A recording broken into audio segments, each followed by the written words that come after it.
ವೀಕ್ಷಕರಿಗೆ ನಮಸ್ಕಾರ. ನಮ್ಮ ಚಾನಲ್ಗೆ ಸ್ವಾಗತ. ಹಿಂದಿನ ವಿಡಿಯೋದಲ್ಲಿ ಯುಗಾದಿ ಹಬ್ಬದ ಆಚರಣೆ ಮತ್ತು ಪೌರಾಣಿಕ ಹಿನ್ನೆಲೆಯನ್ನು ನಾವು ತಿಳಿದುಕೊಂಡಿದ್ದೇವೆ.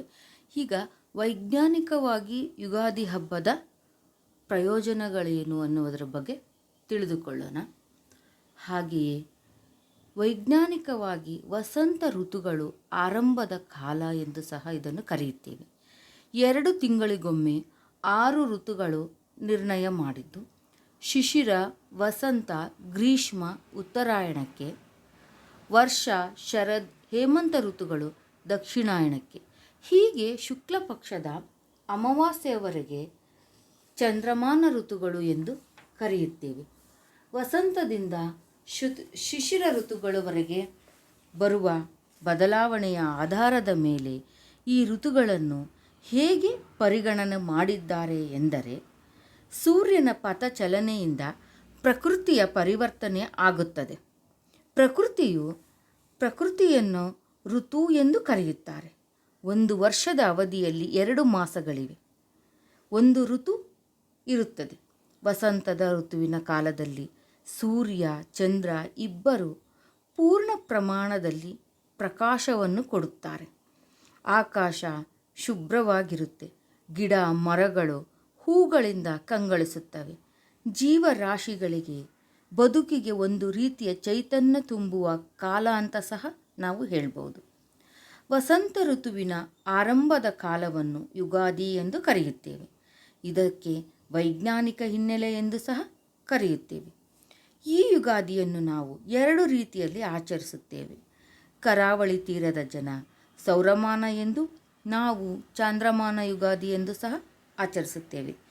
ಈ ಹಬ್ಬವನ್ನು ದೇಶದ ಎಲ್ಲ ಪ್ರಾಂತಗಳಲ್ಲೂ ಆಚರಿಸುತ್ತಾರೆ.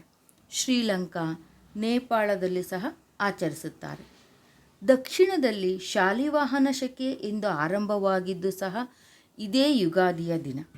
ಸಂಕ್ರಾಂತಿಯಲ್ಲಿ ಎಳ್ಳು ಬೆಲ್ಲ ಹಂಚಿದ ಹಾಗೆ ಯುಗಾದಿಯಲ್ಲಿ ಬೇವು ಬೆಲ್ಲವನ್ನು ಹಂಚುತ್ತಾರೆ. ಕಷ್ಟ ಮತ್ತು ಸುಖವನ್ನು ಸಮಚಿತ್ತದಿಂದ ಅನುಭವಿಸೋಣ ಎಂದು ಈ ಬೇವು ಬೆಲ್ಲವನ್ನು ಹಂಚುತ್ತಾರೆ. ಕಷ್ಟಕ್ಕೆ ಕುಗ್ಗೋದು ಬೇಡ, ಸುಖಕ್ಕೆ ಹಿಗ್ಗೋದು ಬೇಡವ ಎನ್ನುವ ಅತಿ ದೊಡ್ಡ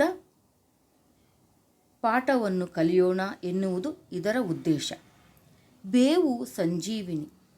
ಹಾಗೆಯೇ ಈ ಯುಗಾದಿಯ ಇನ್ನೊಂದು ಪ್ರಮುಖ ಘಟ್ಟ ಎಂದರೆ ಪಂಚಾಂಗ ಶ್ರವಣ. ಯುಗಾದಿ ಹಬ್ಬದ ಪ್ರಮುಖ ದೇವಸ್ಥಾನಗಳಲ್ಲಿ ಹೊಸ ವರ್ಷದ ಹೊಸ ದಿನಗಳು ಆರಂಭವಾಗುತ್ತದೆ. ತಿಥಿಯ ಶ್ರವಣ, ವಾರದ ನಕ್ಷತ್ರ, ಯೋಗ, ಕರ್ಣ. ತಿಥಿಯ ಶ್ರವಣದಿಂದ ಲಕ್ಷ್ಮೀ ಪ್ರಾಪ್ತಿಯಾಗುತ್ತದೆ ಹಾಗೂ ವಾರದ ಶ್ರವಣದಿಂದ ಆಯುಷ್ಯ ವೃದ್ಧಿಯಾಗುತ್ತದೆ. ನಕ್ಷತ್ರ ಶ್ರವಣದಿಂದ ಪಾಪನಾಶವಾಗುತ್ತೆ. ಯೋಗ ಶ್ರವಣದಿಂದ ರೋಗ ನಾಶವಾಗುತ್ತದೆ. ಹಾಗೆಯೇ ಕರ್ಣಶ್ರವಣದಿಂದ ಇಚ್ಛಿತ ಕಾರ್ಯಸಿದ್ಧಿಯಾಗುತ್ತದೆ ಎನ್ನುವುದು ಭಾರತೀಯರ ನಂಬಿಕೆ. ಪಂಚಾಂಗ ಶ್ರವಣದಿಂದ ಯಾವುದು ಸುಗ್ಗಿ ಕಾಲ, ಮಳೆಯ ಕಾಲ ಮತ್ತು ಬಿಸಿಲು ಕಾಲದ ಬಗ್ಗೆ, ಚಳಿಯ ಬಗ್ಗೆ ಮೊದಲೇ ತಿಳಿದುಕೊಳ್ಳುವ ಪದ್ಧತಿ.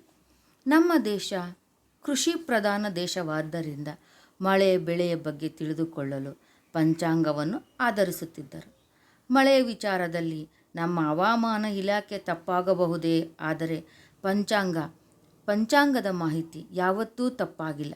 ಯಾವುದೇ ವೈಜ್ಞಾನಿಕ ಸಾಧನಗಳು ಇಲ್ಲದ ಕಾಲದಲ್ಲಿ ಈ ಪಂಚಾಂಗದ ಆಧಾರದ ಮೇಲೆಯೇ ನಮ್ಮ ಜಗತ್ತು ನಡೆಯುತ್ತಿತ್ತು ಎಂದರೆ ತಪ್ಪಾಗಲಾರದು. ಯಾವಾಗ ಮಳೆಯಾಗುತ್ತೆ, ಯಾವ ಮಳೆ, ಫಸಲು ಯಾವಾಗ ಕೈಗೆ ಬರುತ್ತೆ, ಯಾವಾಗ ಗ್ರಹಣ ಎಂದು ಕೈ ಬೆರಳುಗಳಲ್ಲೇ ಗುಣಿಸಿ ಹೇಳುತ್ತಿದ್ದರು ನಮ್ಮ ಹಿಂದಿನ ಜ್ಯೋತಿಷಿಗಳು. ಇದಷ್ಟು ಯುಗಾದಿ ಹಬ್ಬದ ಮಹತ್ವ. ಮತ್ತೊಮ್ಮೆ ಎಲ್ಲರಿಗೂ ಯುಗಾದಿ ಹಬ್ಬದ ಶುಭಾಶಯಗಳನ್ನು ಹೇಳುತ್ತಾ ಇವತ್ತಿನ ವಿಡಿಯೋವನ್ನು ಮುಗಿಸುತ್ತೇನೆ. ಮುಂದಿನ ವಿಡಿಯೋದಲ್ಲಿ ಮತ್ತೆ ಭೇಟಿಯಾಗೋಣ.